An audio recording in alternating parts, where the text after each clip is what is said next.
Hey, I love that intro. I love it. I talk about it every week. Y'all, welcome to Poppy's Conversation Corner with your boy, the Kerry Gordon. Y'all, we're live here on Facebook every Friday at 1 p.m. Y'all live every Friday at 1 p.m. having Poppy's Conversation Corner. Y'all, as y'all coming on in, do me a favor. And we're live on YouTube. Thank you, producer, which I'm upset with right now, but we're not going to talk about that right now. But thank you for informing me that we're live on YouTube as we speak. Y'all share this video. Let somebody know that we're having this conversation, this as he would say, conversation today. Y'all, I'm excited about it. We have the one and only. Y'all, they don't make them like her anymore. I don't care what nobody say. They don't make them like Celia Knott. She's a therapist. She's a mother. She's a soon-to-be wife. She's a phenomenal human being. She's an asset to the city of Cincinnati. She's done great work, and she's continuing to do great work in the city. Y'all, I'm excited to have this conversation with her today, y'all. I'm so excited, and you're going to learn a little bit more about her. But, y'all, I want to inform y'all about what's happening here at Poppy's Therapeutic Corner.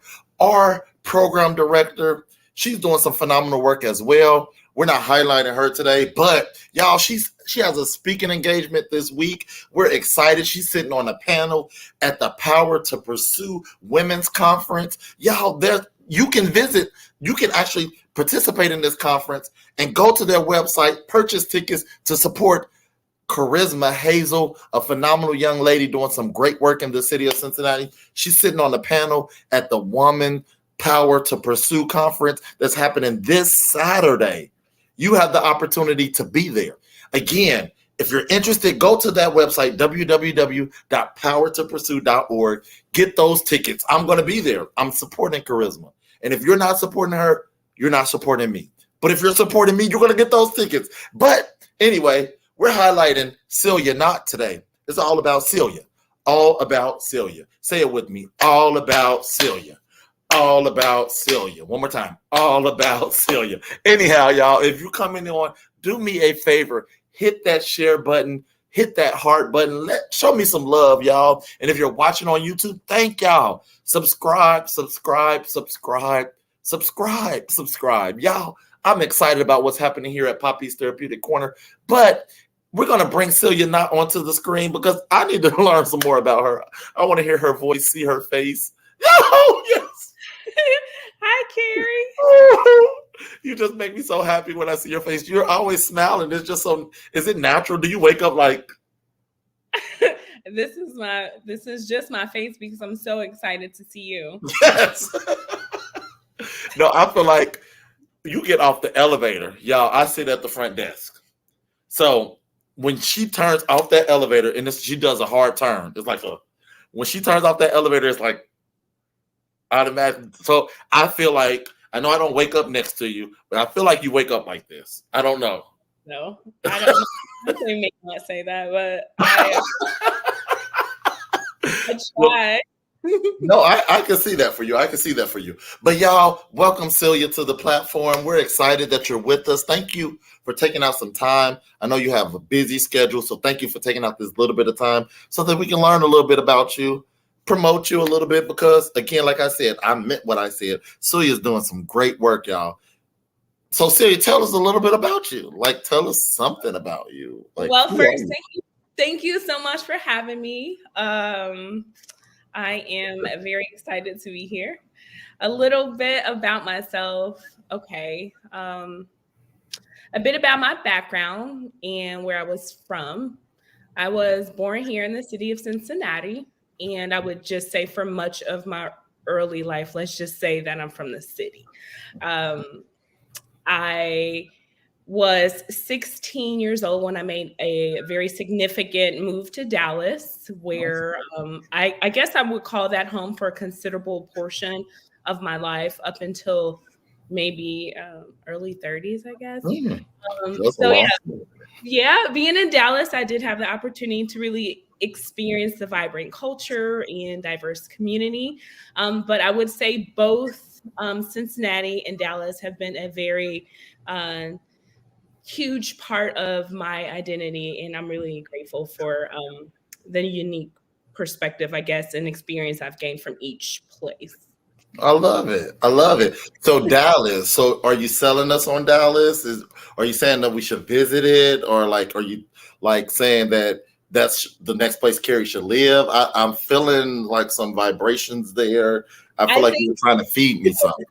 I think that I think first everyone should travel, and then yes, Carrie should visit Dallas. Yes. So I'm in Houston, actually in a couple weeks. I'm going there to sing with a group that I sing with. So I'm going to at least get a hint of Texas, if you will. Yeah. I don't know if it's going to be the same vibrations, the same feel that you got in Dallas, but I'm going to try it. I'm going to try it. And There's something that tells me you know how to have a good time wherever you are. I feel that. I actually feel that. But we're not talking about me. We're talking about you. so, Right. so Celia, your like your resume is extensive. Like I don't want to. We don't have to go into the prior before you're walking into your therapy or your clinician era. I know you've done a lot in your life. Share with us like some of the things that you've done that made you like who you are today. Maybe like some fun facts about myself. Yes, yes. Because Um, I know some of the like she's well traveled, but I don't know if we yeah, want to share that. I don't that's know a what fun we want to fact. share. I Yes. can share that. I think that fun fact has had a very significant influence on my whole life journey. So before I became a therapist, I spent a considerable amount of time in the travel industry. I would say it allowed me an opportunity to really explore the world, obviously, and gain very unique experiences. So I worked as an international flight attendant, Mm. and I would say during that time, I had the opportunity to visit numerous countries. And in fact, I would say about 90% of my time was spent exploring different cultures, Mm. meeting people from all walks of life, and really immersing myself in these very diverse environments. Also, fun fact, I had the pleasure of working on a cruise ship. I was a fine dining server. In before even flying as a flight attendant, I would say that working on the cruise ship ignited my travel bug. But it really deepened my love for like exploring new places and connecting with people from like all around the globe. And I think that as far as my experiences, they really allow those experiences shape my perspective on the world, but also really enrich the ability to empathize with others. I would Mhm. say that um, various backgrounds and cultures, it's really a part of my journey that I can say I cherish. And again, I would say it had a profound impact on my path to becoming a therapist. So Well, what I will say, because I do know this young lady, it makes sense. Y'all, her personality with the past career moves that she's had, a flight attendant, you have to have a open personality because you're meeting a little bit of everybody. You're getting a little bit of a hint of every type of personality on an airplane. I don't care what you say, from the nicest of the nicest to the means of the means and all in between. So I can see Celia being that person that'll like turn that mean person like, oh, maybe I just need a smile. Cause like I'm telling you, this smile is like her. It's like ingrained. Like I wonder if she's stuck that way. like it's just like that. So it just makes sense. Like, but what's gotten you to this point? Because I heard about the empathizing with people. So it opened you up to empathize. But how did, like, out of all the things you could have done in the world, because I can see you as a funeral director, but like all the things that you could have done in the world, yeah. why a therapist? So I would say that my decision to pursue this path was deeply rooted my personal experience, and I guess the strong desire to make a positive impact of other people, but also within my culture. So growing up, I watched my parents struggle with the challenges of mental health and addiction. You know, their journey was marked by both triumphs and wins, I guess you can say, setbacks. And so it just really illuminated that impact, and witnessing their struggles sparked a very deep, like, that empathy within me. I just felt a calling, and I wanted to help them face their battles. And I guess I have a desire to help other people face similar battles. And really, though, honestly, Kerry, my cultural background did play a significant role in my career choice, but I am passionate about breaking down barriers and promoting awareness and providing that culturally sensitive support to people who need it most, because it's really not easy for us within our culture to say, hey, I need help, I can't do this alone. Yeah, that's definitely a generational, in a sense, curse that I feel like as generations are going on, we're trying to break that cycle, because as we're going on, it's becoming normal in a sense. For therapy, we're a little bit more open as generations are getting younger, or as generations are going on, not younger, as generations are going on, they're getting a little bit more, or they're more open or susceptible to like talk about their mental health, or like they'll be the first ones to say, I'm crazy. Like I need to go talk to somebody because I got this stuff going on. So I think we are like progressing, if you will. So that does help, because I do see, I mean, like being, you know, in the front end of the office, I see they're calling in younger and younger, like, and they're open to it. Like, and so speaking on younger, what's your preference because of clientele, like your demographic of clients? What do you prefer? I know what I'll schedule you with, but what do you prefer to be scheduled with? So what I'll say is that ultimately my goal as a mental health counselor is to create a safe and nurturing space where clients can heal, grow, find hope. I mean, I want to be that source of guidance, understanding, empowerment for my clients. And so helping them navigate life's challenges and discover their inner resilience. I will tell you that at Poppies, I do see a nice portion of children and adolescents. I have adult clients as well. I have, well, actually, it was Poppies. Through Poppies, I got to experience the child and adolescent population because of the Cincinnati Public school venture that did together. And children need us too. They need us. There's not a lot of therapists that are seeing children. And I will say that I enjoy being creative, and I enjoy creating that rapport with children. So my focus is all individuals. And yet, if there is a child in need, you know I'm about that life. So what I was waiting for her to open the door. So Kerry's going to walk through it. So I don't know if you listening heard what she said, but I'm about to walk through this door. But if you're watching, hit that share button for us. Celia wants somebody to hear her talk today. So hit that share button. Let somebody know that we're talking. But y'all, if y'all heard her, I'm going to back up a little bit and walk back through that door. Celia says that she creates an experience. And when I tell you she creates an experience, I've not physically seen it because I'm not allowed to go behind that door, but I've seen her office outside of that session, and she creates experiences. I'm talking about there's art all over the wall, art that her and her clients are creating. She create magic sticks, and I'm no, and not the 50 cents magic stick. She creates magic stick from Harry Potter, y'all. Like, I mean, she's very creative. I mean, like she goes in her own pocket. Out of her own. They're magic ones. What did I say? Magic sticks. Well, no, listen, but I'm going to tell you that I think it's important to use what we call a multimodality treatment approach. So it's important to tailor the treatment plan for each individual client. So it's good to be creative, to allow a person to be just who they are. And yeah, it gets. And I think you can't get any better. You can't find a therapist, and I'm not upselling her because she sells anyway, so I don't need to upsell her. You can't find a therapist anywhere, anyhow, that will tailor your session to what you need. She meets you where you are.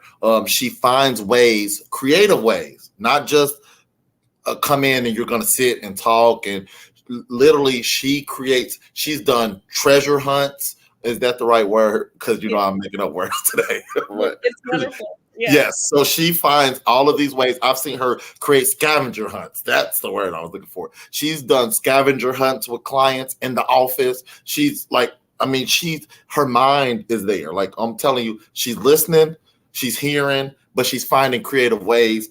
And she's resourcing this out of her own pocket. She's not asked Kerry to help her in any way. She's not came back to the business and said, hey, I'm doing this for my clients. Can you sponsor this? Can you do this? She goes in her own pocket while at the same time trying to make money. Because again, this is her career. This is where her heart is, y'all. This is what I'm selling.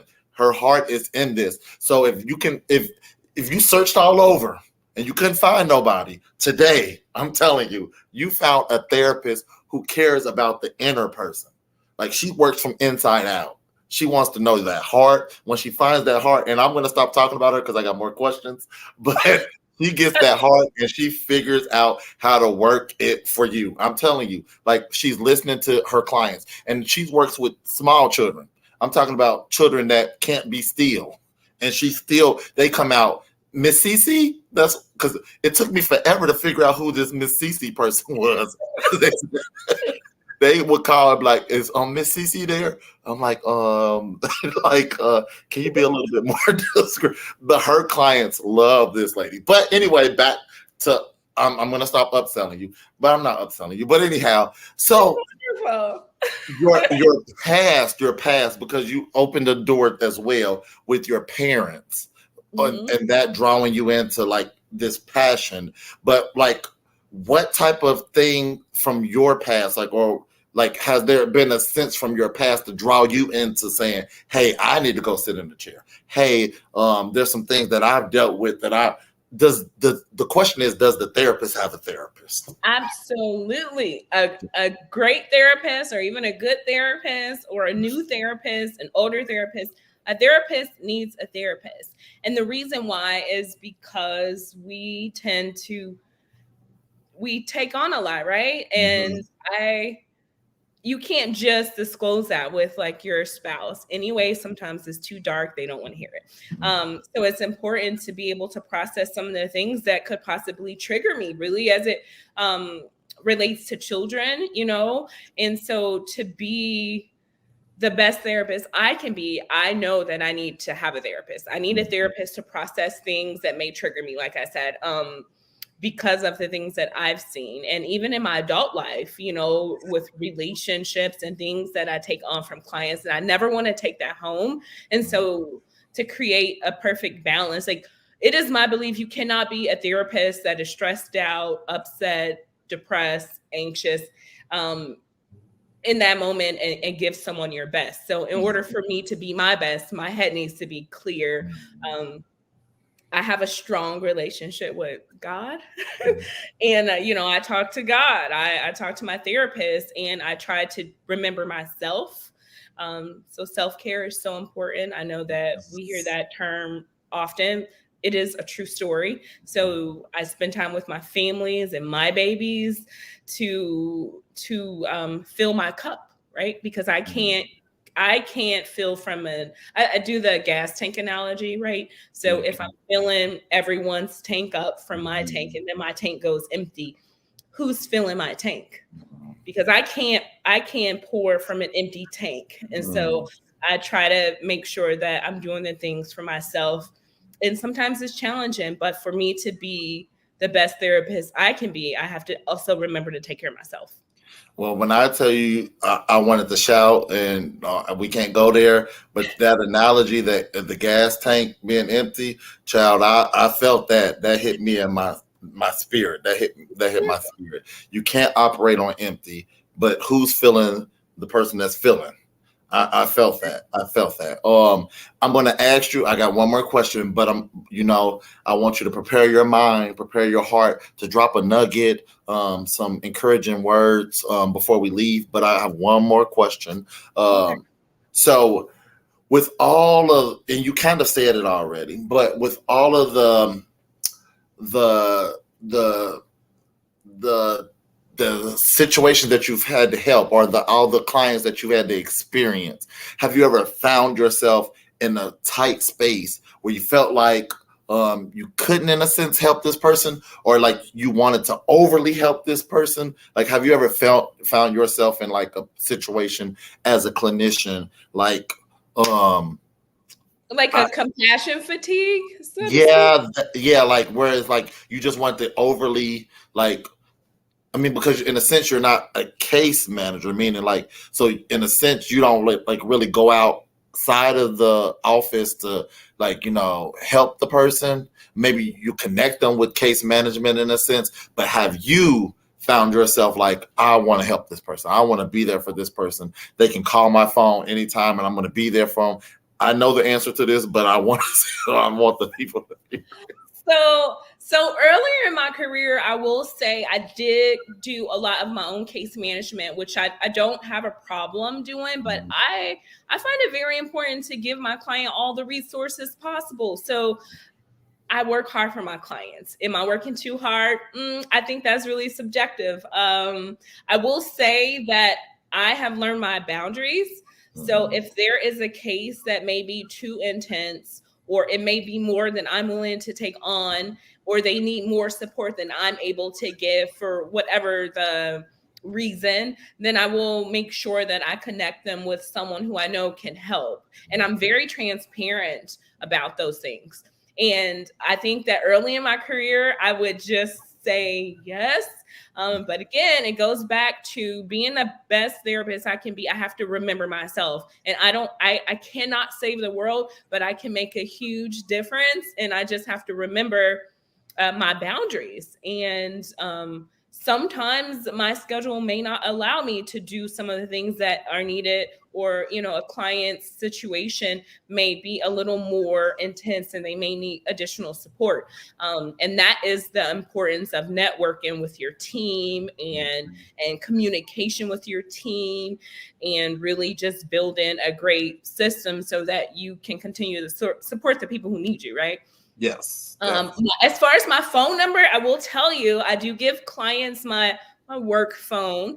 Every individual client that schedules has my number personally. They can text me. I believe in communication. So I give everyone a number. I love that. I think you definitely dived into that question. Boundaries is the key, but then knowing who and what you can do for the client is key as well. So knowing your boundaries, knowing your, like, what you can pour out or what you're willing to take on is key. So I kudos you that, because a lot of people try to take on things that they're not really in a sense in the space to take on, so that they can't give that person their best. So I think by you knowing that, again, that's why it makes you even more the greater therapist to choose. So if you're interested in scheduling with Celia, because I'm scheduling for her now. So if you're interested in scheduling with her, you can call our office right now and somebody will answer the phone at 513-570-4068. Again, her name is Celia Knott. The Celia Knott, and she has all these credentials behind her name. We don't have enough space on this thing, so we only put those 3, or the LPC, but she has so many other ones because, again, she's constantly taking these trainings and constantly she's putting on more and more on her plate because she's that great, y'all. If you're interested in scheduling her with her, you can call our office. We'll schedule with her. I can even get you on her schedule next week. That's how good I work. I'm telling you, I'll find a space because I'm that great.